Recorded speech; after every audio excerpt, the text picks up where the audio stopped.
নমস্কাৰ। দোকান বন্ধ কৰিবৰ হ'ল, কিন্তু তাৰ আগতে কাহিনী এটা কৈ থৈ যাম।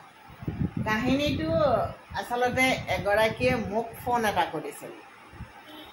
ফোনটো কৰাৰ কাৰণে সেই ফোনটোক লৈ মই ভিডিঅ'টো কৰিছোঁ। তেখেতে কৈছিল যে বাইদেউ, কিছুমান মানুহে কথাই প্ৰতি সাও দিয়ে। এই সাও দিয়া মানুহবিলাক আচলতে কোনটো শ্ৰেণীৰ মানুহ? আপুনিও নিশ্চয় মন কৰিছে যে কিছুমান মানুহে কথাই প্ৰতি সাও দিয়ে, তহঁতৰ সকলো ধ্বংস হ'ব, ভগৱানে নিশ্চয় তহঁতক শাস্তি দিব, তহঁতে পাপৰ ফল পাবিয়ে, মই সাও দিলোঁ। এনেকুৱা ধৰণৰ বহুত মানুহ আপুনি পাব। এই কথাবোৰ মানুহগৰাকীক কৈ থাকোঁতে মোৰ এটা সৰু কালৰ কাহিনী এটা মনত পৰিছিল। সৰু মানে কৈশোৰ। মই তেতিয়া এগৰাকী মহিলাক প্ৰায়বোৰ মানুহে অশুভ বুলি কয়।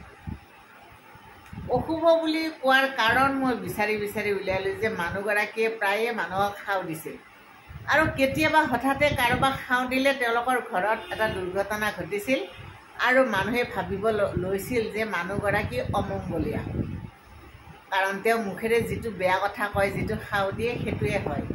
আৰু সেইকাৰণে মানুহগৰাকীক মানুহে দেখিলে এভইড কৰে। কোনোবাই যাত্ৰা কালত মানুহগৰাকীক দেখিলে পিছুৱাই আহে, থুৱাই। কাৰণ তেওঁ এনে কিছুমান কাম কৰিছে, এইটো তেওঁৰ আৰ্জিত ফল। তেওঁ এইটো আৰ্জন কৰিছে যে মানুহক সাও দিছে, কথাই প্ৰতি সাও দিয়ে, আৰু সাও দিয়া কথাটো এদিন কাৰোবাৰ গাত লাগিল, সেইটো কথাই প্ৰচাৰ হ'ল, আৰু মানুহগৰাকী অমংগলীয়া হিচাপে চিহ্নিত হ'ল। আৰু সেইকাৰণে জীৱনৰ বেয়লি বেলাত তেওঁ খুব কান্দিব লগা হ'ল, কাৰণ তেওঁৰ ওচৰত কোনো মানুহ নহা হ'ল। আৰু তেনেকুৱা মানুহবিলাকৰ ওচৰলৈ মানুহ নোযোৱা হোৱাৰ কাৰণ হ'ল নিগেটিভ এনাৰ্জি। চাব, যিবিলাক মানুহৰ পজিটিভ এনাৰ্জি থাকে, পজিটিভ ভাইব থাকে, সেইবিলাক মানুহে তৎক্ষণাত মানুহক সাও দিব নোৱাৰে। মুখেৰে তেওঁলোকৰ সাও নোলায়, কাৰণ তেওঁলোকৰ ভিতৰত এটা পজিটিভ ভাইব থাকে, আৰু যিটোৰ কাৰণে কোনোবাই সাও দিলেও তেওঁৰ ওচৰলৈ নাহে, চিটিকনিটো তেনেকৈ নাহে, কাৰণ তেওঁৰ ওচৰত পজিটিভ ভাইব বহুত আছে। কিন্তু এই যে নিগেটিভ কথাখিনি তেওঁ মুখেৰে ক'লে, সেইটো যেতিয়া চিটিকি যাব নোৱাৰিল, আকৌ তেওঁৰ ওচৰলৈ ঘূৰি আহিল। ঘূৰি অহাৰ লগে লগে সেই মানুহগৰাকীৰ কি হয়, ঘৰৰ পৰিৱেশ, ল'ৰা ছোৱালী সকলো নিগেটিভ হৈ যায়। মানুহগৰাকীৰ চেহেৰা লাহে লাহে বেয়া হৈ আহে, দেখিবলৈ কিবা এটা বেলেগ ধৰণৰ হৈ যায়। তেওঁৰ মাত কথাত মানুহ অসন্তুষ্ট হয়। যিবিলাক মানুহে কথাই প্ৰতি সাও দিয়ে দেই, আপুনি লক্ষ্য কৰিব, কথাই প্ৰতি সাও দিয়া মানুহবিলাকৰ লাহে লাহে মনবিলাক বেয়া হৈ আহে। মানুহৰ বেয়াটো তেওঁ বেছি দেখিবলৈ লয়। কথাই প্ৰতি তেওঁৰ নিগেটিভ ধাৰণা এটা আহি থাকে, যাৰ ফলত তেওঁ এদিন ডিপ্ৰেশ্যনলৈ গুচি যায়, আৰু তেওঁৰ ল'ৰা ছোৱালীৰ গাতো সেই প্ৰভাৱটো লাহে লাহে পৰিব ধৰে। ফলত ঘৰখনৰ একো উন্নতি নহয়, আৰু ঘৰৰ যেতিয়া উন্নতি নহয়, তেতিয়া তেওঁৰ মনলৈ আকৌ নিগেটিভ আহে।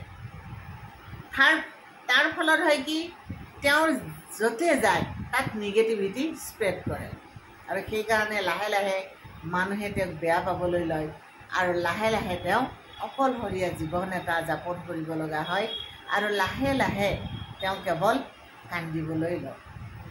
চকুৰ পানীয়ে হৈ পৰে তেওঁৰ একমাত্ৰ সাৰথি। সেইকাৰণে মানুহে যিমান পাৰে এই মানুহক সাও দিয়া, সাওটো কিন্তু ওলটি আহে। আপুনি নাভাবিব যে কাৰোবাক আপুনি সাও দিলে সেই সাওটো তেওঁৰ গাত লাগে, সেইটো নহয়। কিন্তু সেই ৰামো নাই, সেই অযোধ্যাও নাই। সেই সাওটো উভতি আহি তেওঁ নিজৰ দেহত, নিজৰ মনত, নিজৰ ঘৰখনত প্ৰৱেশ কৰে, যাৰ ফল তেওঁ গোটেই জীৱন ভোগ কৰিব লগা হয়। সেইকাৰণে সদায় পজিটিভ হৈ থকাৰ চেষ্টা কৰিব লাগে। পজিটিভ, আপোনাৰ ওচৰত যদি কোনোবা আহি এনেকৈ কয় যে আপোনাৰ ওচৰলৈ আহি ভাল লাগে দেই, কিবা এটা ভাল লগা মন এটা, কিবা এটা মনটো ভৰি যায়, কিবা এটা ভাল লগা ধাৰণা এটা আপোনাৰ ওচৰলৈ আহি লৈ যাব পাৰোঁ। সেই পজিটিভ বস্তুটো আপুনি ক্ৰিয়েট কৰিব লাগে। যদি আপোনাৰ ওচৰলৈ আহি মানুহে বেয়াই পায়, আপোনাৰ ওচৰত মানুহ আহিব কিয়?